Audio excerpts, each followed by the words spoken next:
Bonsoir à vous et bienvenue dans Au Quotidien. La suite en ce vendredi soir avec Laure Girard, notre rédactrice en chef pour nous accompagner. Rebonsoir Laure. Je suis ravie d'être là. Et ce soir, quel bonheur, il est là, le grand, le beau, l'unique, Alain Moreau. Quelle présentation, bonsoir Alain. Bonsoir à tous. Journaliste, historien et auteur de nombreux ouvrages sur notre beau département. Ce soir, on va finir l'année Napoléon en beauté puisque, je le rappelle, nous commémorons cette année le bicentenaire de la disparition de l'empereur Napoléon Ier, mort en 1821 dans le dernier numéro de la revue Maine Découverte, qui est ici, qui vient de sortir. Un très bon article signé Benoît Hubert s'intéresse au voyage à Sainte-Hélène d'un homme du Maine, en l'occurrence l'abbé Félix Cocro. Qui était-il cet abbé, Alain ? Alors, l'abbé Cocro, c'est un voisin, il est né à Laval, mais il était d'une famille de la bourgeoisie assez riche, et puis il avait décidé de devenir prêtre, et il a été ordonné prêtre en 1833, vicaire à Sablé, et puis prêtre au Mans pendant 3 ans.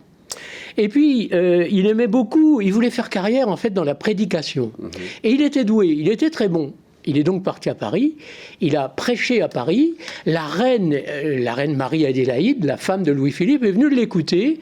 Et elle était convaincue. Elle était convaincue, et donc séduite, et c'est ce qui lui a valu, en fait, d'être choisie pour aller rechercher un peu plus tard le corps de Napoléon Ier. Et c'est ce dont on va s'intéresser ce soir. En 1840, une expédition est montée pour aller récupérer le corps de Napoléon Ier à Sainte-Hélène. Tout à fait. Alors Louis-Philippe, qui est le roi des Français, qui est au pouvoir à l'époque, il veut se concilier les bonapartistes. Alors on commence par penser au corps de Napoléon, qui est là-bas depuis 19 ans. Et puis on envoie une frégate avec, on ne lésine pas, il envoie pour commander la frégate son propre fils. C'est lui qui commande. Et c'est lui qui commande. En fait, il y a 2 bateaux. Il y a 2 bateaux qui partent, mais sur le bateau principal, l'amiral, en fait, c'est le fils de Louis-Philippe. Alors, il y a l'abbé Cocro, évidemment. Oui, alors l'abbé Cocro a été choisi parmi beaucoup de candidats pour encadrer, en fait, le côté religieux. Oui, il fallait un homme d'église pour ce voyage. Il fallait un homme d'église, bien sûr, pour célébrer la messe à plusieurs reprises. Et puis, il y avait plein de choses à faire. Et il y avait aussi les fidèles compagnons de Napoléon Ier. Bien sûr, bien sûr. Alors le navire s'appelait, moi je l'aime bien, la Belle Poule. C'est mignon. C'est mignon comme tout. Et sur la Belle Poule, donc, embarquent les généraux les plus fidèles, ceux qui avaient accompagné l'empereur jusque dans son exil. Ils étaient tous volontaires. Alors il y avait Bertrand, qu'on connaît encore un petit peu quand même, Gourgaud. Et puis il y avait son fameux valet de chambre, Marchand, vous savez qu'il l'avait suivi pendant 20 ans.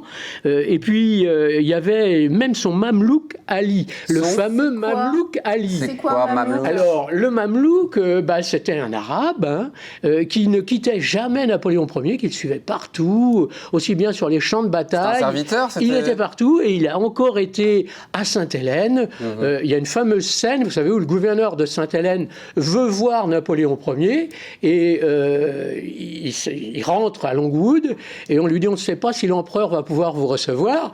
Alors, il est absolument furieux, bien sûr. Il rentre dans une pièce où là, il y a le Mamelouk Ali qui croise les bras et qui lui imposant. fait... Non.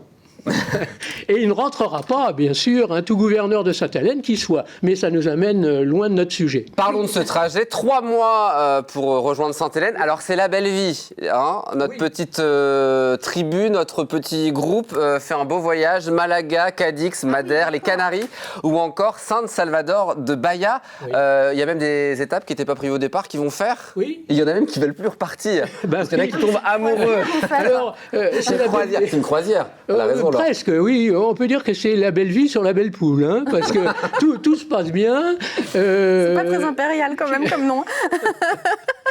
Et effectivement, il y a le général Gourgaud qui tombe amoureux d'une gourgandine, comme on disait à l'époque, c'est-à-dire d'une femme un peu légère. Alors, il n'est pas pressé. Alors, elle a 14 ans. Elle a 14 ans, entre parenthèses. Lui, un petit peu plus, 40 ans de plus. Il est un peu marié aussi en France. Un peu marié en France, mais bon, ce sont des choses qui arrivent. Les mœurs de l'époque, peut-être. Et même à notre époque. C'est vrai que c'est un peu les mœurs. Ça arrive encore. Oui. Et donc, on prend du temps, on prend son temps. On va va prendre 3 mois et 1 Une jour. affaire d'État, cette histoire. Ben, et en fait, on n'est pas pressé, vous savez, il n'y a pas d'horaire. Hein, Pas de téléphone. Non, il n'y a pas de téléphone non plus. Alors, de texto. on reste un petit peu plus longtemps que prévu dans chacune des îles que vous avez citées. C'est la belle vie. Puis quand même, au bout de 3 mois et 1 jour, On arrive. on arrive à Sainte-Hélène. Sainte-Hélène, rappelons-le, qui est une île qui appartient aux Anglais, Bien sûr. tenue par les Anglais. Du coup, il va falloir convaincre les Anglais de Non, alors... rapatrier le corps. Non, alors tout ça a été fait Bien avant. en amont, bien sûr, hein, et tout est prêt. Les Anglais ont donné leur accord en disant, bon, écoutez, si vous voulez le récupérer, Récupérez-le. récupérez-le, il n'y a pas de problème. Mais alors, il y a un certain nombre de difficultés. Vous voyez, là, vous allez un peu vite, on est en train de passer, on voit l'ouverture du... Bon, d'abord, ils veulent revoir la dernière demeure de Napoléon. Bah oui, on a parlé tout à l'heure. tous les Français se précipitent à Longwood. Et alors là, c'est l'horreur absolue, parce que après la mort de l'empereur, Longwood a été concédé à un fermier anglais qui a installé ses bêtes, carrément. Dans le salon de Napoléon. Dans le salon de c'est devenu une Napoléon. étable. Alors, les Français sont absolument furieux. Vous n'avez aucun respect pour le plus grand homme de guerre que la Terre ait jamais connu. C'est sans doute vrai, avec Alexandre le Grand quand même. Et ils promettent quand même, les Anglais, de faire le nécessaire. Et par la suite, ils vont rénover Longwood et ils vont l'entretenir. C'est encore le cas aujourd'hui. Alors, l'entretien, par contre, de la tombe est parfaite, Oui. celle de Napoléon. Oui, et pour une bonne raison, c'est qu'elle a été concédée aussi à une famille d'Anglais et qui fait payer tous les touristes. Mais si, parce Déjà. qu'on vient de loin pour voir la tombe de l'empereur, vous voyez. Il y a des Anglais Le qui font le tourisme de voyage, l'époque. rien que pour voir la tombe de l'empereur. C'était les plus riches.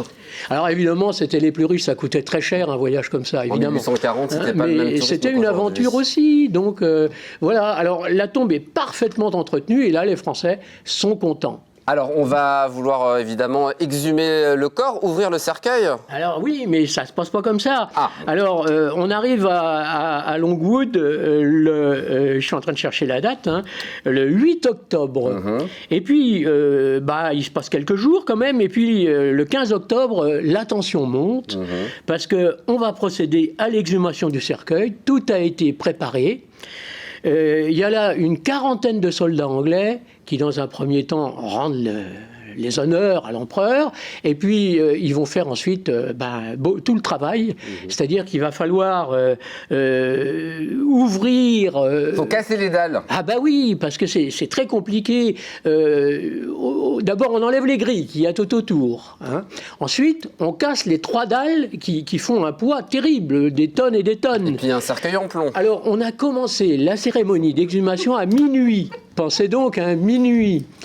Minuit, et à 6h du matin seulement, on arrive au cercueil en plomb. Exactement. Justement. Enfin, on arrive au premier cercueil qu'on ouvre tout de suite et on sait que dedans... Si on la traverser dans l'autre sens, on n'aura pas le temps à la Moreau. Non, mais justement.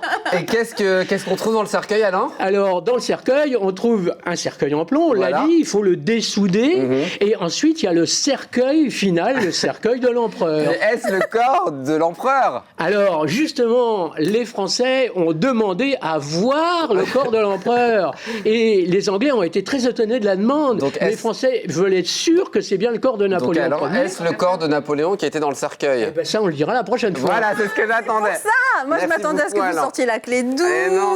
le marteau Ça piqueur. sera dans 2 semaines, vendredi, Alain sera avec nous pour nous raconter la suite de l'histoire. Eh oui, On il y l'avait a une prévu, suite. évidemment. Oh bah oui, Il y a mais une quel Ça s'appelle quoi? suspense. Un cliffhanger, Oh, on vous dit êtes en fous. anglais? Et je vous promets des surprises, hein, un certain nombre de surprises. Soyez avec nous, évidemment, 15 dans 2 jours, moi je semaines. vais tricher. Hein. Merci beaucoup les amis d'être venus sur le plateau. Dans un instant, c'est Aurélien Caillos pour les Sartois du Web. Nous on se donne rendez-vous lundi, en pleine forme, avec le sourire, Laure. Et Alain, tu reviendras dans 2 semaines. Et volontiers. Bon week-end à vous et à lundi 18h30 dans un instant. Aurélien Caillos, les Sartois du Web.